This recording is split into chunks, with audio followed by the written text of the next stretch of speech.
Hello good morning बच्चों।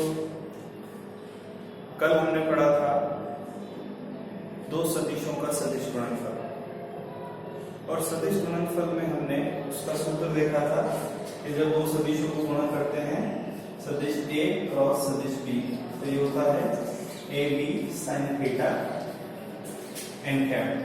यहाँ पे A पहले सदिश का परिमाण है, B दूसरे सदिश का परिमाण है, ये वाला sin थीटा इन दोनों सदिशों के मध्य का कोण है, और n कैप एक एकांक सदिश है जो कि A क्रॉस B का जो आंसर आएगा उसकी दिशा को व्यक्त करता है, एकांक सदिश। इस एकांक सदिश या सदिश गुणनफल से प्राप्त परिणाम की दिशा के लिए, दिशा ज्ञात करने के लिए हमने दो नियम पढ़े थे, दाहिने हाथ का नियम और पेच का नियम। उसके बाद हम सदिशों के गुणधर्म पे आए थे। सदिशों का पहला हमने प्रॉपर्टी पढ़ा था, पहला गुणधर्म पढ़ा था क्रम विनिमय के नियम का पालन ये नहीं करते। तो हमने क्या लिखा कि दो सदिशों का सदिश गुणनफल या क्रॉस गुणनफल क्रम विनिमय का पालन नहीं करता। क्रम विनिमय क्या होता है आपको समझ में आता है?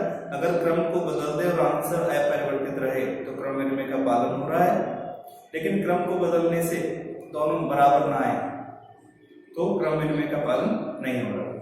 दूसरा उसमें था, उसको हमने इंग्लिश में लिखा था रिफ्लेक्शन। रिफ्लेक्शन को हिंदी में बोलते हैं परावर्तन, परावर्तनगत व्यवहार। इसका मतलब क्या था कि अगर दो सदिश हैं, सदिश A और सदिश B, इनको गुणा करें और इनके बिल्कुल उल्टे का मतलब -A और -B का क्रॉस गुणनफल करें तो ये दोनों कैसे आते हैं? समान।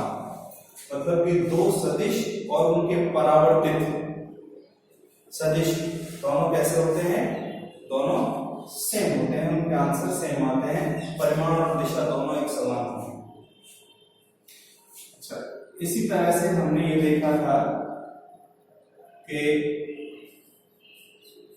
अदिश नंबर 3 था, या नंबर 3 अदिश तथा सदिश गुणनफल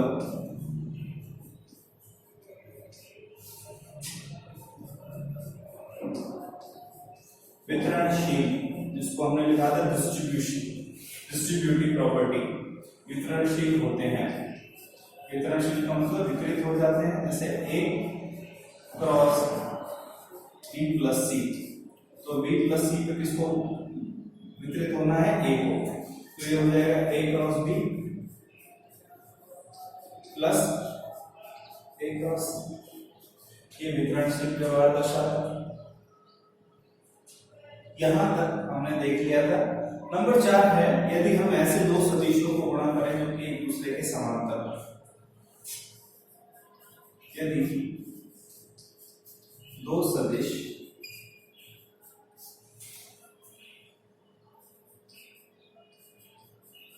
परस्पर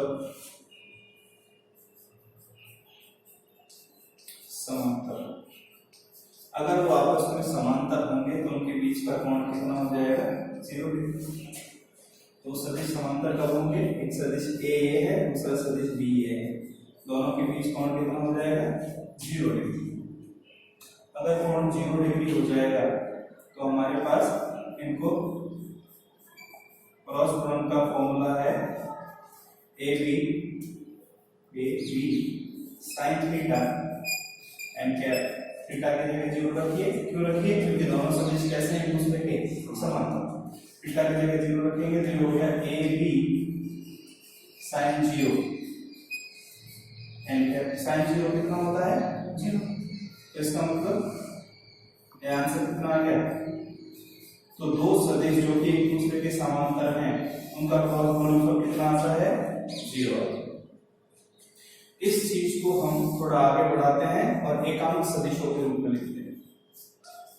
इसी चीज को, इसी नियम को एकांक सदिशों के लिए लिखते हैं। एकांक सदिश कौन से? जो कि एक दूसरे के समांतर हैं। कौन से समांतर हैं? आई कैप क्रॉस आई कैप। आई कैप x दिशा को व्यक्त करता है, x दिशा में एकांक सदिश है। ये दूसरा वाला भी आई कैप है, ये भी x दिशा को व्यक्त करता है। दोनों ही x दिशा में है, तो क्या दोनों एक दूसरे के समांतर होंगे? दोनों एक दूसरे के समांतर हैं, जिनके मध्य का कोण कितना है 0। इसको कैसे लिखेंगे, यहाँ इसका फॉर्मूला, क्रॉस गुणनफल का फॉर्मूला क्या होता है, पहले सदिश का परिमाण दूसरे सदिश का परिमाण, उन दोनों के बीच का कोण n कैप। तो पहले सदिश का परिमाण कितना है, पहले सदिश का परिमाण 1, एकांक सदिश का परिमाण हमेशा 1 होता है। दूसरा वाला सदिश भी एकांक सदिश है, इसका परिमाण भी 1। इनके बीच का कोण बताइए, दोनों एक ही दिशा में है, इनके बीच का कोण 0 डिग्री। साइन 0 से ये पूरा गुणा होकर 0 हो जाएगा, तो आई कैप क्रॉस आई कैप कितना होता है 0। इसी तरह से जे कैप क्रॉस जे कैप ये भी कितना है 0, और के कैप क्रॉस के कैप ये भी कितना आ जाएगा 0। ये चीज आपको ध्यान रखनी है, ये थोड़ा सा अलग है। डॉट गुणनफल में आपने ये देखा था कि आई कैप डॉट आई कैप 1 होता था, समान एकांक सदिशों का डॉट गुणनफल क्या होता था 1। लेकिन समान एकांक सदिशों का क्रॉस गुणनफल क्या होता है 0। क्यों, क्योंकि उसके फॉर्मूले में जो डॉट गुणनफल था उसका फॉर्मूला क्या था, a डॉट b, ये क्या था a b cos थीटा। अब cos थीटा, थीटा की जगह 0 रखो तो cos 0 तो 1 होता है, लेकिन यहाँ इस फॉर्मूले में क्या है, इस फॉर्मूले में sin थीटा है, और sin थीटा थीटा की जगह 0 रखो तो ये 0 है। तो फॉर्मूला की वजह से ये ऐसा हो गया है, ठीक। तो ये हमारे पास, तो ये चीज इंपॉर्टेंट है कि दो समान एकांक सदिशों का क्रॉस गुणनफल 0 होता है। अब अगली प्रॉपर्टी देखते हैं नंबर 5। इसमें हमने देखा यदि दो सदिश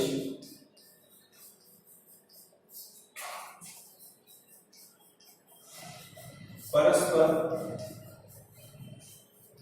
लंबवत हों, एक दूसरे के लंबवत, लंबवत का मतलब उनके बीच का कोण कितना होगा 90 डिग्री। एक दूसरे के लंबवत का मतलब उनके बीच का कोण 90 डिग्री। अच्छा, अब हम सूत्र में रख देते हैं, a क्रॉस b बराबर होता है a b sin theta n है, sin थीटा थीटा के लिए रखते हैं, sin 90 का मान होता है 1, तो ये हमारे पास आ जाएगा a क्रॉस b बराबर a b n क्या है, ठीक है, ये आ जाएगा sin थीटा वाली चीज खत्म हो जाएगी। अब ऐसे दो एकांक सदिश लेते हैं जो कि परस्पर एक दूसरे के लंबवत हों। अब इसी चीज में, इसी नियम में एकांक सदिशों को ले लेते हैं। एकांक सदिश कौन कौन से एकांक सदिश एक दूसरे के लंबवत है, i और j एक दूसरे के लंबवत होते हैं, i x दिशा में होता है और j y दिशा में होता है, j और k एक दूसरे के लंबवत है, k और i एक दूसरे के लंबवत है। तो एकांक सदिशों का गुणनफल हमने सबसे पहले ले लिया i क्रॉस j। क्रॉस गुणनफल का सूत्र क्या होता है, a b sin theta n cap. a क्या है, पहले सदिश का परिमाण, तो ये रहा पहला सदिश, इसका परिमाण कितना होगा 1। क्यों, क्योंकि एकांक सदिश है, और एकांक सदिश क्या होता है, वो सदिश जिनका परिमाण 1 हो। इसका परिमाण भी 1, क्योंकि ये भी एकांक सदिश है। साइन, इन दोनों के बीच का कोण तो हम जानते हैं i कैप x दिशा को व्यक्त करता है और j कैप y दिशा को व्यक्त करता है। तो ये x दिशा है और ये y दिशा है, इस दिशा में i कैप है, इस दिशा में j कैप है। तो बताइए i कैप और j कैप के बीच में कोण कितना 90। k कैप किधर होता है, सामने की तरफ z दिशा में, इधर k कैप होता है। फिलहाल तो हम i और j की बात कर रहे हैं, तो i और j के बीच में कोण 90 है। अच्छा, एकांक सदिश n कैप, साइन ऑफ भी 1 हो जाता है, तो i cap cross j cap, ये कितना बन गया n कैप। n कैप क्या है, तो n कैप जब हमने सूत्र लिखा था तब ये लिखा था n कैप एक एकांक सदिश है जो कि इन दोनों सदिशों के तल के लंबवत होता है। अब ये दोनों सदिशों का तल कौन सा है, ये x है और ये y है, x y तल। x y तल के लंबवत कौन होता है, z। x y तल के लंबवत कौन होता है, z। हाँ, ये z प्लस z भी हो सकता है और माइनस z भी हो सकता है, ठीक। तो क्रॉस गुणनफल का जो आंसर आएगा उसकी दिशा व्यक्त करने के लिए हमने नियम पढ़े हुए हैं। क्या नियम पढ़े हुए हैं? दाहिने हाथ का नियम। तो कैसे करते हैं? पहले वाले सदिश के अपने हाथ को रखिए, पहला सदिश आई कैप, दूसरे वाले सदिश जिसको गुणा करें उसकी तरफ मूल्यों को मोड़िए। ये कौन सी दिशा आ गई? Z। और Z दिशा में एकांक सदिश कौन सा होता है? K cap. कौन सा सदिश होता है? तो यहाँ n कैप की जगह क्या रख देंगे हम? K कैप, क्योंकि n कैप क्या है? एकांक सदिश, और 3 एकांक सदिश हमारे पास I, J, K। तो n कैप की जगह या तो I कैप या J कैप या K कैप कोई सा आएगा। कौन सा आएगा? इन दोनों के लंबवत। अब ये दोनों I और J तो अपने आप ही है x y, x y के लंबवत कौन होता है? Z। तो या तो प्लस Z आ सकता है या माइनस Z आ सकता है। प्लस Z दिशा में एकांक सदिश कौन है? K cap. और माइनस Z दिशा में एकांक सदिश माइनस K कैप लिख देंगे। तो जिन दो सदिशों को गुणा कर रहे हैं क्रॉस गुणनफल, तीसरा वाला सदिश आएगा। इसी तरह से J cap cross K cap, ये कितना है? ये दोनों है, इसके अलावा तीसरा कौन बच गया? I cap. इस तरह से K cap cross I cap, ये कितना है? K और I, तो J। क्यों? इन दोनों के तल के लंबवत होना चाहिए, और 3 अक्ष x y z आपस में लंबवत होते हैं। दो तो यहाँ आ गए, इनके लंबवत कौन बचा? तीसरा। और ये प्लस आएगा। क्यों प्लस आएगा? क्योंकि I क्रॉस J कर रहे हो दाहिने हाथ के नियम से, I क्रॉस J ऐसे किया तो ये प्लस Z दर्शाता है। लेकिन अगर J क्रॉस I करेंगे, J cap cross I cap, तो J कैप पे अपने हाथ को रखिए, फिर I की तरफ घुमाइए। ये कौन सी दिशा को व्यक्त करता है? Minus K cap. तो J क्रॉस I करेंगे तो क्या आएगा? Minus K। I cross J sequence में है, I J K सीक्वेंस में करेंगे तो प्लस आएगा, और उल्टा करके करेंगे तो माइनस का आएगा। क्यों आएगा माइनस का? दाहिने हाथ के नियम से इसकी दिशा माइनस आती। इस तरह से इसको उल्टा करिए, K cap cross J cap, ये क्या आ जाएगा? Minus I। इसको उल्टा करिए, I cap cross K cap minus. इसको याद रखने का तरीका क्या है? यहाँ I कैप लिखेंगे, यहाँ J कैप लिखेंगे, यहाँ K कैप लिखेंगे। I से J जाएंगे, J से K आएंगे, K से I आएंगे। इस तरह से अगर ये चलेगा, नीचे से तो इस तरह से इसको क्या बोलते हैं? दक्षिणावर्त, या हमें नहीं पता, ये क्लॉकवाइज है। क्या है ये? क्लॉकवाइज। तो क्लॉकवाइज में क्या ले लेंगे? प्लस। प्लस वाले चला जाएंगे, I से J, I से J। देखिए I से J जाएंगे तो आंसर क्या आएगा? K। और किसका आएगा? प्लस का। इसी तरह से J से K को गुणा करेंगे तो I प्लस का, K को I से गुणा करेंगे तो J प्लस का। इस दिशा में प्लस का। लेकिन अगर उल्टा चलना शुरू कर दिए, J क्रॉस I, तो क्या आएगा? K तो आएगा, लेकिन कैसा आएगा? माइनस के साथ। इसी तरह से I क्रॉस K क्या आएगा? J। K cross J minus I। तो अगर एंटी क्लॉकवाइज चलेंगे, घड़ी के विपरीत दिशा में, तो ये किस आपको कैसे साइन लेना पड़ेगा? माइनस लेना। ठीक है, ये बात क्लियर है, याद रहेगा। और वैसे नियम क्या है? नियम ये है कि दाहिने हाथ के नियम से निकाला, I क्रॉस J, I पे x दिशा में अपने हाथ को रखा, y दिशा की तरफ मोड़ा, ये प्लस दिशा आती है। लेकिन अगर J क्रॉस I करेंगे तो अपने हाथ को पहले किस पे रखना है? J पे। अब उधर तो घूमेगा नहीं I की तरफ, तो ऐसा करना पड़ेगा। ये y दिशा है, x की तरफ मोड़िए, x की तरफ मोड़ दिए। ये कौन सी दिशा आई? माइनस। तो J क्रॉस I क्या आएगा? माइनस का K है। ठीक है, ये क्लियर है, इंपॉर्टेंट है, ये आपको आना चाहिए। अब एक चीज और इसमें बची है, घटकों के रूप में। अच्छा, तो यहां निष्कर्ष क्या निकाल लिया हमने? निष्कर्ष ये निकाल लिया कि अगर दो समान एकांक सदिश हों तो उनका क्रॉस गुणनफल 0 होता है, और दो असमान एकांक सदिश हों तो उनका क्रॉस गुणनफल तीसरा वाला एकांक सदिश होता है। और अगर ये सीक्वेंस में है, I के बाद J, J के बाद K, K के बाद I, तो धनात्मक आएगा। और उल्टा सीक्वेंस है ABCD का, J I, के जे, तो माइनस आएगा तीसरा वाला। ठीक है, इतना क्लियर है। अब दो सदिशों का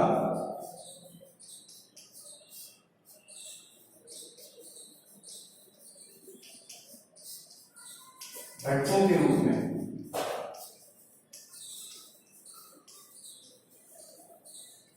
दो सदिशों का घटकों के रूप में, अगर दो सदिश हैं, जैसे एक सदिश है a और ये घटकों के रूप में दिया हुआ है ax i cap ay j cap plus az, ठीक है, और दूसरा वाला दिया हुआ है bx i cap by j cap bz k cap. दो सदिश हैं a और b, अगर इनको क्रॉस गुणन करना है, इनका क्रॉस गुणनफल a क्रॉस b, तो इसके लिए हम एक विधि इस्तेमाल करते हैं जिसको बोलते हैं सारणिक विधि। सारणिक विधि में क्या करते हैं, a क्रॉस b के लिए सारणी बनाते हैं, ऐसे बना दी। अब i j k तीनों एकांक सदिशों को ऊपर लिख दिया, i j k लिख दिया। पहले कौन सा सदिश है जिसको गुणा कर रहे हैं, a, तो a के जो घटक हैं, i के साथ वाला i के नीचे लिख दो, j के साथ वाला j के नीचे लिख दो और k के साथ वाला k के नीचे लिख दो। तो इसको नीचे लिख दिए, सबसे पहले a के घटक लिख दिए ax ay az, फिर दूसरा सदिश कौन सा है b, तो b के घटक भी ऐसे लिख दो, bx by bz, ये बन गई सारणी। इसको क्या बोलते हैं, सारणिक।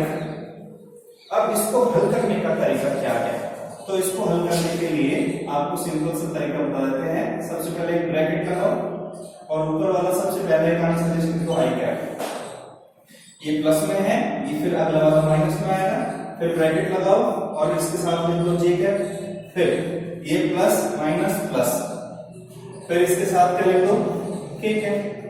अब ब्रैकेट के अंदर ये चीज आ गई समझ में, सबसे पहले i कैप, फिर j कैप, फिर k कैप। j कैप के साथ क्या चिन्ह रहेगा, माइनस, इन दोनों के साथ क्या रहेगा, प्लस का।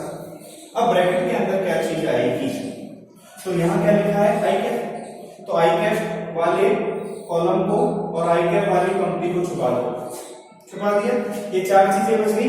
सबसे पहले बाएं से दाएं गुणा करो, पहले ये वाला गुणा करना है, बाएं से दाएं, फिर इसको गुणा करो नंबर 2 और बीच में माइनस करो। तो सबसे पहले इन दोनों को गुणा करो, कितना आएगा a by bz, फिर बीच में माइनस लगाओ माइनस, फिर दूसरे नंबर पे इन दोनों को गुणा करो az by, ऐसा ही सब में करना है। अब यहाँ क्या लिखा है j कैप, तो j कैप वाले को छुपा दो इधर से और इधर से, फिर पहले इसको इधर वाला गुणा करना है। फर्स्ट क्या करना है, फर्स्ट बाएं से दाएं ax bz, इसको छुपा दिया है, ये छुप गया, ये भी छुप गया, ये चार बचे 1 2 3 4, पहले इसको इससे गुणा करो ax bz, फिर माइनस का चिन्ह लगाओ माइनस, फिर az bx, ठीक है। फिर यहाँ क्या लिखा है k कैप वाले को छुपा दो इसको। अब ये चार बच गए, फिर इसको इससे गुणा करो, पहले ax by minus ax by a by bx, बस ये इसको हल करने हैं। एक उदाहरण लेके देखते हैं और उसको हल करके देखते हैं कैसे होगा। एक उदाहरण, बस ये लास्ट प्रॉपर्टी है, इसके बाद ये टॉपिक खत्म हो जाएगा। तो इसका एक उदाहरण देख लो, एग्जाम्पल।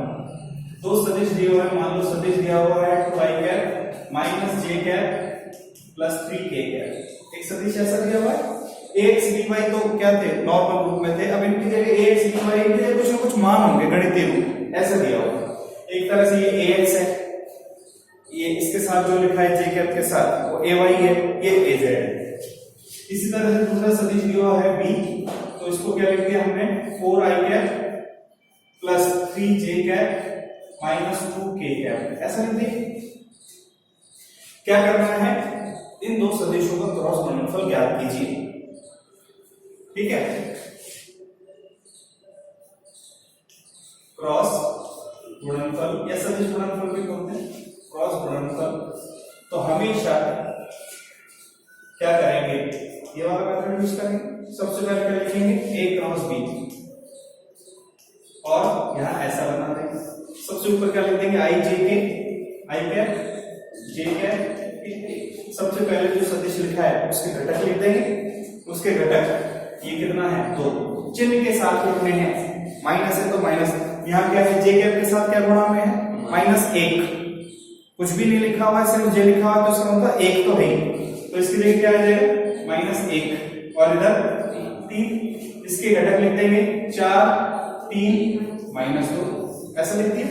अब वही काम करना है, क्या सबसे पहले एक ब्रैकेट और i कैप, फिर माइनस का चिन्ह, दूसरा ब्रैकेट j कैप, फिर प्लस का चिन्ह और k कैप, ऐसा लिख दिया। अब गुणा करो, सबसे पहले i कैप, तो i कैप वालों को छुपा दो, इसको इससे गुणा करो, -1 को -2 से गुणा करेंगे तो प्लस का दो, फिर बीच में माइनस का चिन्ह, ये वाला माइनस का चिन्ह तो आएगा ही आएगा, फिर इसको छुपा रखा है, इसको गुणा कर दिया, 3 गुणा 3 9, ठीक है। j कैप, तो j कैप को छुपा दो इस बार, पहले इसको इससे गुणा करो, 2 गुणा -2 माइनस का 4, फिर माइनस का चिन्ह लगाओ, अगला गुणा करने से पहले माइनस का चिन्ह लगाओ, माइनस का चिन्ह लगाया, इसको छुपा रखा है, ये गुणा कर लिया, 3 गुणा 4 12, इसमें कोई प्रॉब्लम है क्या। अब k कैप को छुपाओ, इसको इससे गुणा करो, 6 माइनस 4 गुणा -1 माइनस का 4, ठीक है। अब इसको करो, 2 -9 माइनस का 7, i कैप तो है ही 7, फिर ये माइनस -12 -4 -16, ये -16 और एक माइनस पहले से बाहर है, प्लस का हो गया, तो प्लस 16 j कैप, ये इधर बताइए माइनस प्लस हो जाएगा, ये 6 + 4 10, ये क्या आ गया, ये क्रॉस गुणनफल, ये आंसर। ये बात समझ में आ गई। ये ऐसे ही जनरल रूप में था, ये इस रूप में क्वेश्चन आएगा कभी भी, ऐसे नहीं आएगा। ये तो एक तरीका आपको आना चाहिए, ये याद करने की जरूरत नहीं है आपको तरीका याद होना चाहिए कि कैसे करना है। तो ये अब एक चीज और देखिए, हमने क्या पढ़ा था, हमने ये पढ़ा था कि दो सदिशों को गुणा करते हैं और आंसर भी सदिश ही आता है तो उसे सदिश गुणनफल बोलते हैं। अब देखिए दो सदिश हैं क्योंकि इनमें दिशा है, कहाँ है दिशा, i j के, x y z दिशा को व्यक्त करते हैं, v ये भी एक सदिश है, तो दो सदिशों को गुणा किया, आंसर भी क्या आया, एक सदिश, जबकि डॉट गुणनफल में आंसर क्या